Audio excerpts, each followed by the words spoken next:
Welcome back to On Texas Football. I'm Jeff Howe, joined by CJ Vogel. We'll talk a little All-Americans today. Way too early All-American teams. Everybody's got theirs, but CJ, the ESPN reveal is pretty fascinating, and we're going to break it down today. I know you've got some numbers, but let's start with the one that you don't have to scroll very far down to find controversy and a polarizing takes one way or the other. Kade Klubnik, their first-team quarterback, which, hey, I think based on what we saw in Austin, we can probably all agree with that after that playoff game against Clemson, where he pretty much single-handedly kept Clemson in the game. Second-team quarterback is Arch Manning. Now, there are eye-rolling reasons why you would have Arch as a second-team All-American. But I think there's some legitimate reasons why you'd have Arch second-team All-American. And the more I think about it, CJ, the fascinating thing is this. Where would you rank Arch in a really interesting year for SEC quarterbacks? Because I would have Garrett Nussmeier number one. I think a lot of other people would have him number one. But then you start to get to guys like Diego Pavia and Lenore Sellers, who are really, really unique, and guys that have shown you something but maybe aren't completely proven commodities yet, like Arch and DJ Lagway. It's a really interesting year for SEC quarterbacks, and Arch is right in the middle of that mix. Yeah, it certainly is an interesting group. And I like to use a tiering system whenever I go into, an unknown when it comes to seasons. How do I kind of see each guy or each group of quarterbacks kind of start to stand out? And look, I like Garrett Nussmeier a lot. I'm with you. I think he probably is that number one guy coming back into the season. Of course, he's played a lot of football for LSU, and he's had some experience with big games. That has to carry over.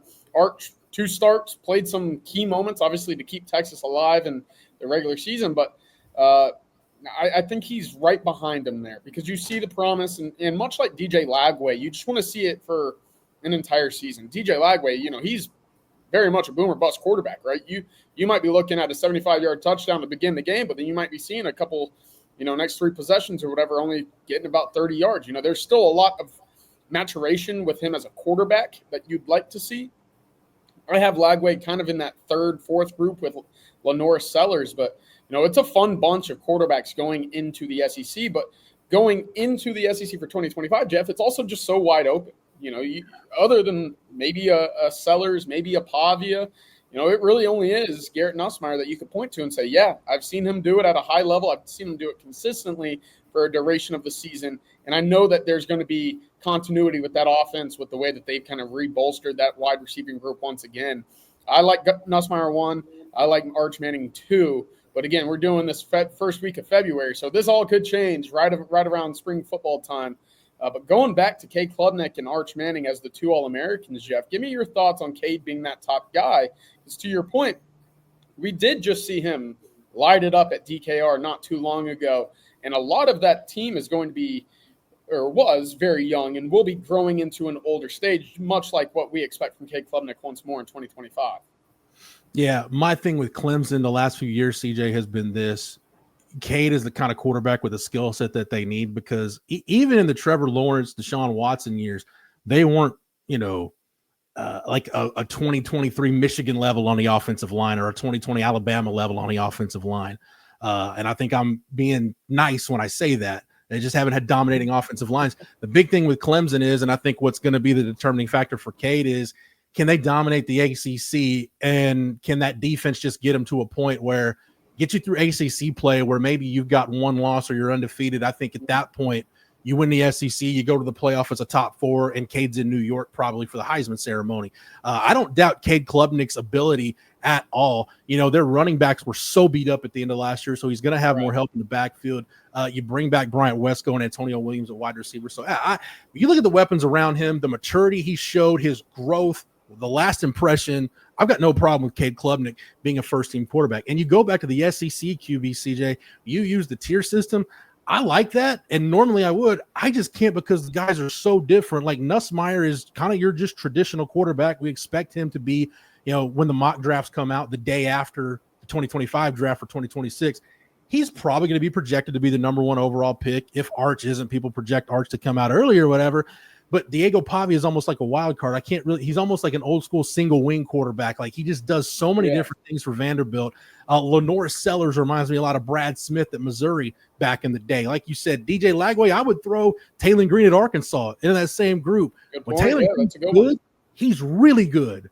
When Taylor Green's bad, it's really bad, and he's almost a detriment to you at times. Marcel Reed's got some of that boomer bust too. So, yes, as crazy as it sounds, CJ, before we move on, other than Nussmeier and Pavia, depending on if you're just not looking at NFL terms, just looking at like an All-American, All-Conference type team, Arch might be the safest pick of the rest of the group.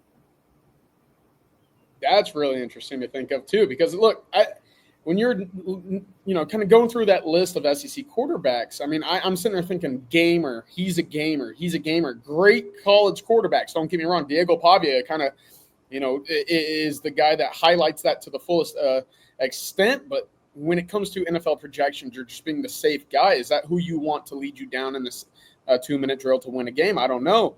Of course, that's why we're talking about it now. But I'm with it 100%. Taylor Green's a great example. The boomer bust is there. Lenore Sellers, boomer bust. DJ Lago, I think we'll move into that category at some point with Arch Manning, with a Garrett Nussmeier. Maybe not there yet, but I think that he has that arm, the pocket awareness to kind of get into that group. But again, I have no issue right now with it being Nussmeier 1, Manning 2.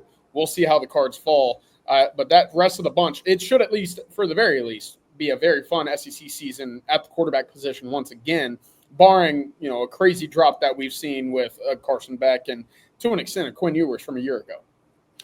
CJ, moving down, let's go to wide receiver. And which should surprise nobody, Jeremiah Smith and Ryan Williams at Alabama are the first-team wide receivers for ESPN. And we'll get into some of the guys Texas we'll see because there's more of them on this list. But it's fun to think about what Texas did against Jeremiah Smith in the Cotton Bowl, even though some of the talking heads and scribes don't want to give Texas credit for that, what they did in the Cotton Bowl. But they've got about 7 or 8 months to think about each other, that Texas secondary and Terry Joseph as the defensive pass game coordinator and PK calling the shots and Jeremiah Smith. I can't wait for that matchup in Columbus because you're going to get a Jeremiah Smith that is focused on Texas and a Texas defense that's out to prove. Even without Andrew Makuba and Janae Barron, they want to prove that, hey, what we did in the Cotton Bowl wasn't a fluke. Absolutely. And look, you're Jeremiah Smith. You're going into it just as much hype as an Arch Manning, but at wide receiver, right? You're the number 1 wide receiver in the country. You're coming off of a national championship win in which you had a touchdown, in which you had several big-time plays. You're coming in to become the undisputed number 1 pick, and you still have 2 years remaining. But there's Texas looming right there for you week 1, who held you to 1 catch for 3 yards. And that 1 catch, Jeff, behind the line of scrimmage. It was one of the first plays out of halftime. Ohio State said, look, we've got to get this guy the ball at some way, somehow. Let's do it behind the line of scrimmage so that he can create with his legs. And Texas, they tackled it well, only 3 yards. That was the only reception for Jeremiah Smith the entire game, and which is really remarkable when you look at what he did against Tennessee, Oregon, in the national championship game. It was a true outlier. And Texas, again, that's one of the biggest reasons why I won't ever question Pete Kwiatkowski when it comes to the overall number 1 strength of an opposing team. There's typically, more times than not, a very good game plan in place to take it away. We've seen it with Jalen Milroe and his legs. When it comes to the big rushing attack of Michigan, how do they find ways to negate the opposing team's offensive number 1 way to move the football?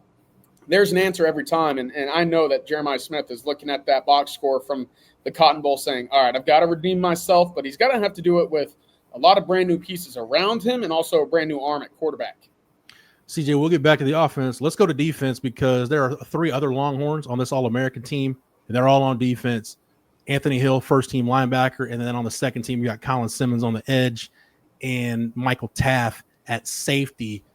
I want to talk about Colin Simmons because I've been trying to think, what is a good year for Colin Simmons? Does he have to get double-digit sacks for people to think this is a good year? I think about back to a year like Charles Omenihu who had in 2018, where I think he finished with 9.5 sacks, was 16, 17 tackles for loss, was a really good player on not a great Texas defense, but let's call it a solid Texas defense in 2018. It was good enough to get you to the Big 12 championship game. What for you, CJ? What makes a successful year for Colin Simmons? What bar does he have to clear? Is it statistical? Is it his presence? Where does he have to get for you to say, for CJ Vogel to say, yeah, Colin Simmons had a good year and lived up to expectations? Yeah, it's twofold, right? Statistically speaking, I'd like to see him in double-digit sacks. And I think that's certainly attainable, especially when you consider he's now the undisputed guy for Texas off the edge coming into the season, the middle of the season, and the end of the season, right? We knew about midway through, okay, we got to get this guy more snaps somehow. We probably saw that a little bit earlier in the season as well, more than we'd like to admit it. But once he became that focal piece where it was like, okay, you can go from 20 to 25 snaps to 30 to 40 snaps. Well, the number should absolutely increase. And beyond that, Trey Moore returning on the opposite side, a guy who flipped the switch very much so second half of the season. Well, you got to pick your poison a little bit if you're an offense. Do you set your offense, your tight end on one side of the tackle or the other side, right? Where do you move your running back? Do you bunch both? Because then that opens up the middle where you'll have guys like Alex January, maybe a Lance Jackson, rushing the quarterback as well. That's going to help Texas a lot in the sense that opposing offensive coordinators and offensive lines, you're going to have to pick their poison for most of these snaps in 2025 to either take away Colin Simmons or Trey Moore. But double-digit sacks to me, Jeff, is that next step. And, of course, to do 8.5 or 9 sacks, depending on where you go for your statistics in year one, that's a heck of a start. Yeah, I think, too, having Anthony Hill in that defensive front and a guy that I don't think we've talked about him enough. I know I have, but and when I say we, I mean the royal we, the Texas market and Texas fans. Right. I don't think we've talked enough about Brad Spence and the impact that he can have on this defense as a guy who can rush the passer. Your third down package, that NASCAR package, was so good for you in 2024. And we don't know yet if they're going to have that pass rush presence on the interior with that, because Vernon Broughton was the guy out there as the big guy in that NASCAR package. But, hey, if you still got Colin Simmons, Ethan Burke, and Trey Moore, assuming you can get Colton Vasek back by the end of the year, hey, maybe Lance Jackson situationally or Justice Terry's a guy that could be in there for you with Brad Spence and with Anthony Hill, and we know Leonga Lafau is really good in coverage. You can still generate the same kind of presence and have the same kind of impact. It just might look a little bit different, and that takes me to Anthony Hill. CJ, we've seen some really good linebackers at Texas since Derek Johnson left over 20 years ago. And to me, DJ is the bar. I know people might look back into yesteryear and look at, well, maybe it's Britt Hager or Jeff Lighting, or hey, maybe you want to go all the way back to Tommy Nobis, whatever. That's fine. But to me, Derek Johnson is the bar. Anthony Hill is probably the closest thing I've seen to Derek Johnson in terms of a guy that will fill up the box score and a guy that the opponent has to know where he is on every single play, because all he does is make havoc plays, whether it's tackles for loss, sacks, knocking balls loose. We know he's got some ball skills. He can make interceptions. As much as we talk about the pass rush and we'll talk about the secondary, Anthony Hill's the heartbeat of this defense. I totally agree. And you mentioned filling up the box score. It doesn't even feel like he had 8 sacks last year, Jeff. Right. He was that close to a double-digit sack season, and we knew that coming into the year that was going to be a way that Texas utilized him more, right? He had 5 as a true freshman. You move him around in such unique, exotic looks that it doesn't feel like when he does get home, it's like, oh, wait, that was Anthony Hill. That wasn't an edge rusher. That's part of it. On top of that, 4 forced fumbles. He had an interception. This is a guy that does just about everything, and he does everything to an extent where it feels so disruptive that you sit there and say, wow, whether it be the tackles, whether it be the forced fumbles, whether it be the sacks, it's those level of plays that helps kind of rejuvenate the Texas defense to an extent that says, okay, we might be giving up some big yardage here, but they're not in the end zone. We know that Anthony Hill or Colin Simmons to an extent could get home and just disrupt an entire drive on one single play. That's the big thing for me. And beyond that, Jeff, I think the next step for Anthony Hill is that consistency in the run game, right? Maybe some in, the passing game in terms of the middle over the field stuff. That was where Clemson, specifically Arizona State, had some success late in the season. It was kind of picking that middle of the field, whether it be a quick tight end, whether it be a Texas route or some of that middle drag, mesh concept stuff. Middle of the field, I think, is the area next for Texas to improve in the passing game. But Anthony Hill, if he gets the eyes right and one more year of spring football to understand keys, trigger on clues, whatever it might be, his reads, you're going to be looking at a guy that's right there in terms of the best linebacker in all of college football, kind of where we had all hoped he would be after 3 years as a Longhorn. I remember talking to Jeff Choate at the Sugar Bowl before the Washington game, and it had already been announced that he was going to Nevada. So whenever Texas was done, he was done. And we talked for a while about Anthony Hill and Leonga Lafau, and he told me, hey, everybody realizes we hit a home run with Anthony, and Anthony's great. We also feel like we hit a home run with Leonga. And he didn't come out and say it, but you could tell he really missed the opportunity. He was going to miss the opportunity to coach both those guys together as a starting linebacker tandem. We saw it emerge last year, and now we're going to get the full tilt experience of those guys being together in the spring, getting a whole offseason to get with PK and really dig into the intricacies of this defense. Anthony Hill's talked about, CJ, you've been there for those media availabilities. He's talked about how much Johnny Nansen has helped him understand what he's doing at linebacker. So this may be the best linebacker tandem in the SEC. And then you throw Brad Spence into that mix. I can't wait to see what Texas looks at linebacker. It's going to look a little bit different in the secondary, but Michael Taft's going to be the face of that secondary. We've talked about it, CJ. I think you could have a heck of a cornerback battle between Kade Phillips and Kobe Black for that spot opposite Malik Muhammad. And hey, if Kade Phillips can push Manny Muhammad, that's great. So again, a little bit kind of similar to the front. It's going to be a little bit different, but with Michael Taft back there as your returning All-American, you've got the face of the secondary and a guy that's going to set the table.